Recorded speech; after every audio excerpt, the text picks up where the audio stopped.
September 2019 gives us a new series written by Tim Seeley with art by Brett Booth, followed soon by a Bloodshot trailer featuring Vin Diesel as Bloodshot, set to release in February of 2020, so it's a perfect time to dive into the history and the origin of Bloodshot. Before we begin, I want to thank you whether you're returning or it's your first time here for watching JLS Comics. Don't forget to subscribe because we upload content just like this every week. So let's jump into this video. To tell the story right, we have to go back to the beginning, back to the end of that great decade called the 1980s. The EIC at Marvel, Jim Shooter, had just left as the entire comic book industry, fueled by speculators and massive sales numbers, was booming, the proverbial bubble inflating exponentially. Shooter did something like the Image founders would do a few years later. He left with Bob Layton, Barry Windsor Smith, and a few others in tow to create their own independent publisher. Jim Shooter's Voyager Communications would publish comic books under the Valiant name, a name that an art director named J.J. Jackson had listed on a list of suggestions she put on Shooter's desk. He liked that one. The publisher quickly grew to be third behind only the big two, meaning Marvel and DC Comics. It was a time of changes for Valiant, from focusing on old Gold Key properties to their original content, and it was a time of pioneering, from Origin Zero issues to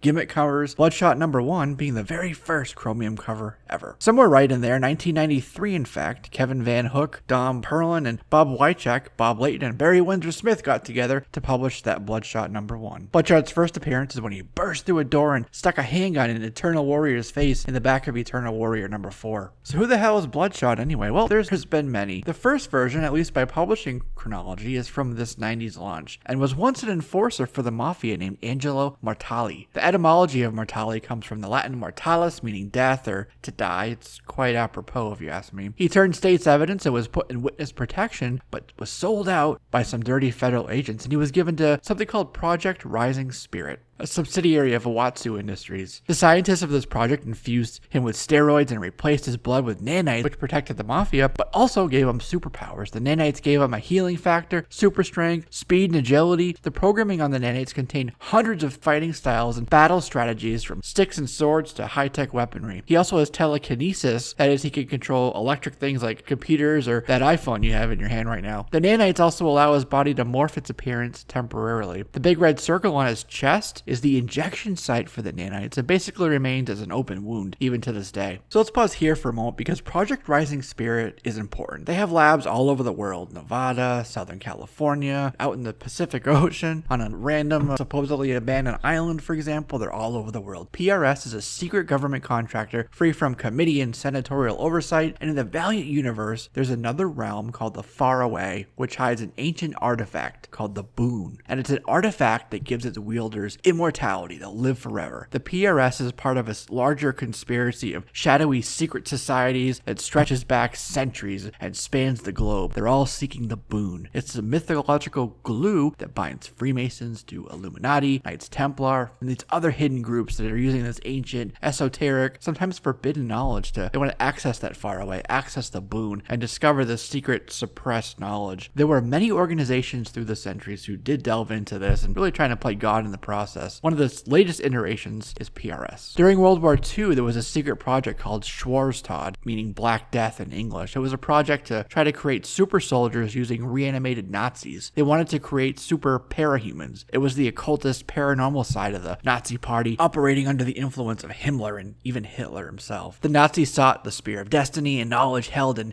ancient ruins and from older organizations to uncover secret knowledge that would help them win the war. The Black Death Lab was discovered in Norway in 1945 by a British Army expedition to that area. Some of the scientists were brought to the US under Project Paperclip. The Nazis had shared some of this knowledge with their Japanese allies, and a guy named Hideyoshi Iwatsu, who started his own research during World War I. Iwatsu was desperate to extend his own life, to seek immortality, and so he consolidated his own research and that of Black Death to found Project Rising Spirit. The United States had discovered the existence of psiots in the 1700s and had been monitoring them all along, with projects all along the way delving into unlocking their secrets and various other secrets which would unlock the mind. They did LSD experiments in the 60s, they did remote viewing experiments. It was all tied to unlocking the secrets of the psiots. So they were more than happy to partner with PRS. When Valiant was purchased by Acclaim, they relaunched Bloodshot in 97 under Len Kaminsky, and Kaminsky opened up this conspiracy a little bit further. In his title, Angelo Marta Lee is a cover name that was used by a Domestic Operations Authority, DOA, also appropriate, field agent named Raymond Garrison. Under the Marta Lee name, he started working for the Sinelli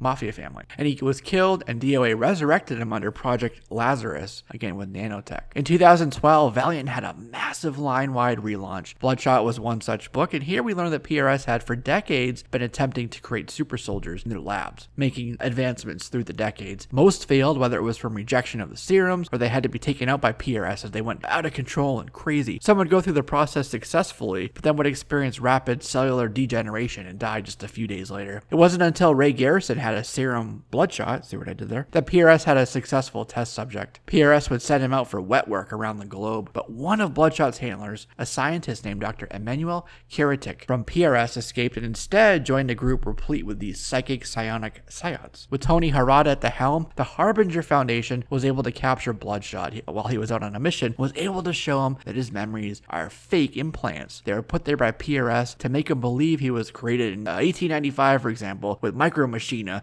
and that he's the one who sunk the USS Maine. But his handlers would activate any of these memories, which would help motivate him for that particular mission he was going out on. When they opened all of that up, it unlocked all those memories all at once. They wanted to use Bloodshot to take down PRS in their horrific program, which was specifically targeting children with psychic abilities. And Bloodshot said, all right, I'll work with you guys as long as you help me find my real memories. Help me wade through all this and figure out what's real and what's not. But Kiritic betrayed Bloodshot. He was going to attack a PRS facility, hoping he'd take out PRS and Harada's foes in the process. But when Bloodshot assaulted that facility, he found these 9 psyop kids in a secret part of the facility called the nursery. Soon after that, as you'd expect, Kiritic met his fate. And that's when PRS sent their special combat team, a team called Hardcore, to take down Harbinger and take back Bloodshot. Bloodshot went on to lead Hardcore for PRS with the agreement that he'd get to look at his file for answers to his identity. But he escaped and he was free. Free from PRS and free from Hardcore. Free from Tony Harada. So he went to hide out in South America, somewhere in the thick jungles of the Amazonian. But MI6 had to pull him out of the jungle to fight with the Unity team against this alien invasion that was hunting anyone who was wearing the Exo Manowar armor. It's another Valiant hero. A later MI6 mission took the team to the Pacific Rim to recover a mysterious box. The box would help the Eternal Warrior defend Earth from this ancient monster called the Immortal Enemy. Bloodshot was tasked with protecting a lady named Kay McHenry. McHenry was selected by the Earth itself to become what's called a Geomancer. It's someone who could use the powers of the elements and of nature to defend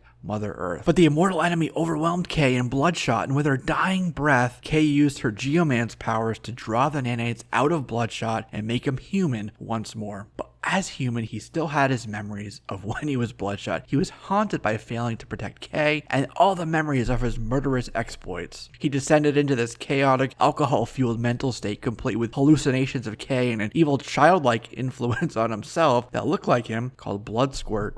When he found out that PRS was at it again, making Bloodshot shoulders, he once again sought out the nanites and became Bloodshot. So PRS was making Bloodshot shoulders again, but he found out that they were just test fodder for a super cyborg named Deathmate, who actually turned out to be Kay McHenry. He was on a kill zone island, and also when he ran into a group of former PRS test subjects calling themselves the Bloodshot Squad. They were all predecessors to Garrison, one of whom, like Tankman for example, fought in World War II. With Deathmate a success in 2017, PRS developed an aerial dispersion prototype based on that, and they released it over New York City. The contagion turned countless numbers of Manhattanites into super soldiers that Bloodshot had to take down. It was a horrible mess. In 2016's Divinity 2, we did see another variant of Soviet Bloodshot named Commander Bloodshot, except it all turned out to be a hallucination perpetrated on the Valiant universe by this guy named Casimir. In the future, Bloodshot dies, and this character called Grandmother makes a new hero called Rye, purposely designed to look like Bloodshot. Actually, they're very similar. In the year 4001, Garrison's nanites wake up and they create a new body with a 3D printer. In 2018, a web series called Ninjak vs. the Valiant Universe saw Jason David Frank as Bloodshot. And now we wait and anticipate the feature film starring Vin Diesel to be released in 2020. In this version, he is Ray Garrison, he is resurrected and enhanced by nanotech, and he's a Marine. As he goes on as the super soldier, his memories start to come back from his life before on their own. You have shades of RoboCop, of Wolverine, of Universal Soldier here. In other words, it sounds freaking awesome. I can't wait to see the rest of the Valiant cinematic universe come to life in the years to come. And that's it for this one, my friends, the origin and the history of Valiant's Bloodshot. As always, I welcome your comments, questions, corrections, and suggestions in the comments below. Don't forget to subscribe if you haven't already done so, and share this with your friends. I'm Jesse, this is JLS Comics, and I'll see you soon.